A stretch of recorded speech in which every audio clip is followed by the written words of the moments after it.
ሰላም እንዴት ናችሁ? ውድ የዩቲዩብ ተከታታዮች ዛሬ እንግዲህ ላስተዋውቃችሁና ልነግራችሁ የፈለኩት ለፍሬሽማን ተማሪዎች አንድን ሳብጀክት ኤና ኤ ማይነስ ለማምጣት የግድ መከታተል ያለባችሁ የኦንላይን ቲዩቶሪያል ወይም የዩቲዩብ አስተማሪዎችን ያስተዋውቃችኋለሁ።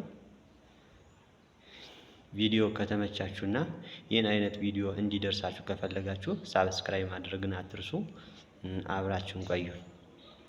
ዛሬ አንድ የፍሬሽማን ተማሪ አንድን ሳብጀክት አሪፍ ውጤት ወይም ኤ ማይነስ ለማምጣት ምን ማድረግና የትኞችን የኦንላይን መምህራኖች መከታተል እንዳለበት ቢያንስ ለዛሬው አምስት ሳብጀክቶችን አስተዋውቃችኋለሁ ወይም እነግራችኋለሁ። ተከታተሉኝ። በመጀመሪያ ግን አንድ ነገር የምነግራችሁ አንድን ሳብጀክት ኤ ወይም ኤ ማይነስ ለማምጣት መጀመሪያ እናንተ ያጠናን ስታይል ይወስነዋል። ያ ማለት ልክ ስታጠኑ መጀመሪያ ስትጀምሩ እዳችሁ ከርዕሱ አይደለም መጀመሪያ ያለባችሁ ወይም ዋና ፈተና ይመጣላችሁ ከምታስቡት ላይ አይደለም መጀመሪያ ያለባችሁ። መጀመሪያ ኢንትሮዳክሽን የዩኒቱ ኮንተንት አለ። ልክ የዩኒቱ ኮንተንት አለ አይደል? የአንድ ዩኒቱ ኮንተንት ያን ኮንተንት ምን ነው ሊያስተላልፍ የፈለገው በዚህ ዩኒት ምንም ማወቅ እንዳለባችሁ ነው። መምህራኖች ደግሞ ያን ቤዝ አድርገው ነው ፈተና የሚያመጡት። ያን ቤዝ ካደረጉ በኋላ ያው አወሳስበው ሊያመጡት ይችላሉ፣ በቀጥታም ሊያመጡት ይችላሉ። ብቻ ግን ዋናው ቤዝ የሚያደርጉት እነሱ እዛ ላይ ነው። ኮንተንቱ ያ ዩኒት ምን ማወቅ እንዳለባችሁ ያሳያችኋል። በዛ ዩኒት በዛ ኮንተንት እየተነሳችሁ ነው ያንን ርዕስ እያዛችሁ ነው እናንተ ማጥናት ያለባችሁ። እና እዛ በመቀጠል እንግዲህ አሪፍ መምህራን ናቸው ብዬ ማስባቸውን ላስተዋውቃችሁ። አንደኛ ኢኮኖሚክስን አስተዋውቃችኋለሁ። ኢኮኖሚክስ መምህር በሁሉም ዘንድ ይታወቃል ማለት ሁሉም ተማሪ ያውቀዋል፣ ሁሉም ተማሪ ይከታተለዋል። ግን ሁሉ ደግሞ ኤ ማይነስም አያመጣውም። የተወሰነው ኤ እና ኤ ማይነስ ያመጣዋል፣ የተወሰነው ደግሞ ቢዛም በታች እንዲሁም የወረደ ያመጣዋል። ግን ቢም ያመጡትን ሲም ያመጡትን ኤም ያመጡትን ኤ ማይነስ የሚያመጡትን ሁሎችም መምህሩን በጣም ይወዱታል፣ በጣም ያደርጉታል። ከወደዱት ለምን አንዱ ቢ ለሁሉ ከተመቸ ለምን አንዱ ቢ ለምን አንዱ ኤ ያመጣው የምትሉ ከሆነ ግን ሲያስተምር ፈተና የሚወጣ ቲዮሪ ነው። ፈተናው ያው ረዣዥም ቲዮሪ ምርጫው ማለት ነው። ትምህርት የሚያስተምር ግን እሱ ግራፍ ነው። የኢኮኖሚክስ ትምህርት ግራፍ ነው። ሚስጥሩ ያለ ግራፍ ላይ ነው። ስለዚህ እናንተ እሱ የሚላችሁ መሸምደድ ሳይሆን ግራፉን በሐሳብ ምን እያለ እንደሆነ በሐሳብ እሱ በደንብ ተከታተላችሁት በቃ ምንም ኤነርጂም አይፈልግም ራሱ ለማጥናት እሱን ከተከታተላችሁት። ምክንያቱም ልክ ግራፉ ላይ ሲያስረዳ ግራፉን ምን እያለ እንደሆነ እሱ ራሱ ይገልጽላችኋል። እና ያን እሱን በደንብ ተከታተላችሁ አቴንሽን አድርጋችሁ ከተከታተላችሁት እሱን ትምህርት የማታመጡበት ምንም ምክንያት የለም፣ ምንም ማለት ነው። ይሄ በጣም የምወደው በኢኮኖሚክስ ትምህርት በጣም እኔ ብቻ ሳይሆን ማንኛውም ተማሪ በጣም ተወዳጅ የሆነ መምህር ኢኮኖሚክስ ስታጠኑ ሲጀመር ቪዲዮ በምታጠኑ ሰዓት እዚህ መምህር ውጭ በሁለተኛ ደረጃ የማስተዋወቃችሁ መምህር ወይም የኦንላይን አስተማሪ እንግሊሽ ነው። እንግሊሽ ይሄ መምህር ኤርሚያስ አበበ ወይም ደግሞ የዩቲዩብ ቻናሉ ማርቨል እንግሊሽ ይላል። የመምህርም እንደዛው ብዙ በቃ ሙሉ በግቢ ደረጃም በሃይስኩል ደረጃ ያለ ሙሉ ተማሪ ያውቀዋል ብዬ አስባለሁ። ግራመር መስራት ለምትፈልጉ ተማሪዎች እዚህ መምህር ውጭ ሌላ ምንም እንድትከታተሉ አልመክራችሁም። ምክንያቱም እኔ አልፌበታለሁ። ግራመር እኔ ፓሴጅ ነው እንጂ እንግሊዝኛ ግራመር ገብቶብኝ አያውቅም። ማለት ይሄን መምህር መከታተል ከጀመርኩ በኋላ ማለት ነው። በጣም ማለት ነው። መጀመሪያ ሀሳቡን ያስረዳሃል። ግራመሩን በደንብ እንደ ኖት አድርጎ ያስረዳሃል። እዛ በኋላ ጥያቄ ብዙ ጥያቄ ያስረዳል። የመምህር እስካሁን ላላወቀ በጣም በእንግሊዘኛ ትምህርት በጣም ብዙ ነገር እንደቀረበት ነው የማስበው። ይህን መምህር ተከታተሉት። በሶስተኛ ደረጃ የማስታወቃችሁ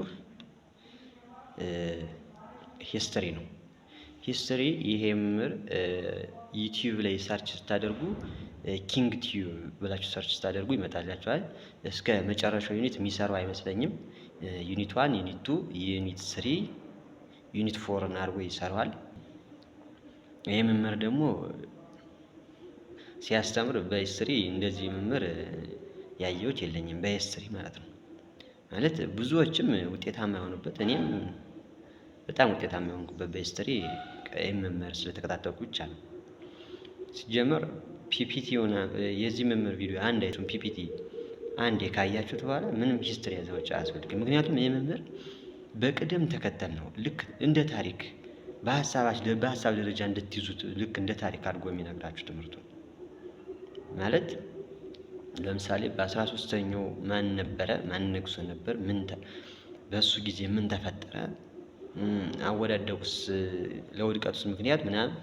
ከዛ በ14ኛው በ15ኛው በቅደም ተከተል ነው እያስረዳኝ ኢማጂን በሀሳባችሁ እንድትይዙት ኢማጂን እንድታደርጉት አድርጎ ማለት ነው እንጂ እንድትሸመድዱ ሳይሆን ዝም ብሎ መነካካት ሳይሆን በቃ በሀሳብ ደረጃ በዛን ዘመን ማን ነበረ፣ በዛን ዘመን ማን ነበረ፣ እዛስ ምን ያ ሰው ያን ንጉስ ምን ሰራ፣ በዛም ምን ተፈጠረ፣ መጨረሻ ላይ ውድቀቱ እንዴት ነበር ምናምን በቃ በቅደም ተከተል ነው።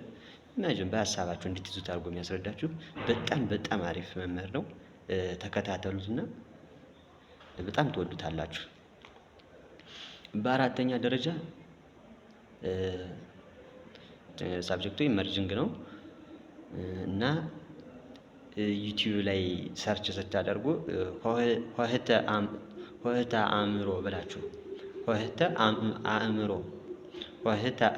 ብላችሁ ሰርች ስታደርጉ ዩቲዩብ ላይ ይመጣላችኋል። ይህ ደግሞ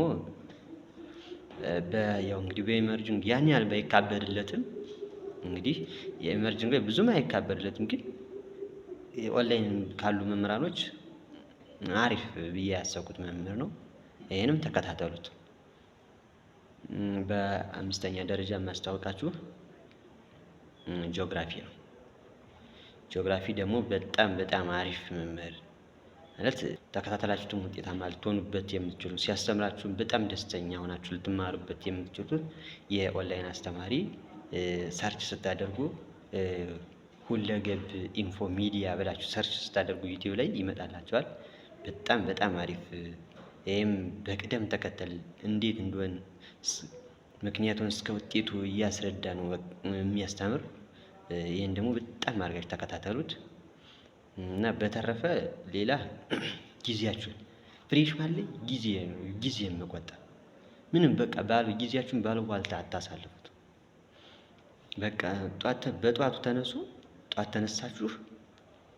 ጠዋት ከተነሳችሁ በኋላ ታጠባችሁ ወደ ቁርስ ሄዳችሁ ወደ ላይብራሪ በሚመቻችሁ ቦታ ስፔስም ከሆነ ወደ ስፔስ 6 ሰዓትም እንደዚሁ ምሳ በልታችሁ ወደ ላይብራሪ ማለት እናንተ ዶርም ደርሼ ልመለስ ብላችሁ ከሄዳችሁ ምንም በዛው መቅረታችሁ ነው። አንዱን ጓደኛችሁ ታገኙታላችሁ ስታወሩ ምናምን ብልክ የምታወሩት ደግሞ ወሬ ወይ ፖለቲካ ወይም ሊሆን ይችላል። በዛ የሆናችሁ ሀሳባችሁ ይሰረቅና ልታጠኑ ራሱ አፒታታችሁ ይዝጋል። በቃ ሙዳችሁ አይመጣም፣ ሙዳችሁ ይጠፋል። የማጥናት ሙዳችሁ በቃ እናንተ የትምህርቱ ፍቅር እንዲኖራችሁ ከፈለጋችሁ ከምንም ነገር ነው ጽሁፍ ማለት ትምህርት ቆያችሁ ወደ ጥናት ቆያችሁ ወደ ክላስ በቃ እንደዚህ ነው። ሌላ በቃ አትዘበራርቁ። ትምህርት ቆይታችሁ ሌላ ፖለቲካ ወሬ ሌላ ምናምን አትዘበራርቁ። የሆነ በቃ አቴንሽን አድርጉ። በቃ አንድ ትኩረት የምታደርጉ በቃ ለአንድ ሴሚስተር ብላችሁ በቃ ትኩረት አድርጉ። ጊዜያችሁን በደንብ ተጠቀሙ። ቪዲዮ ከተመቻችሁ ሳብስክራይብ ማድረግ አትርሱ። ስለተከታተላችሁን እስካሁን አብራችሁን ስለቆያችሁ በጣም አመሰግናለሁ። ሰላም ቆዩ።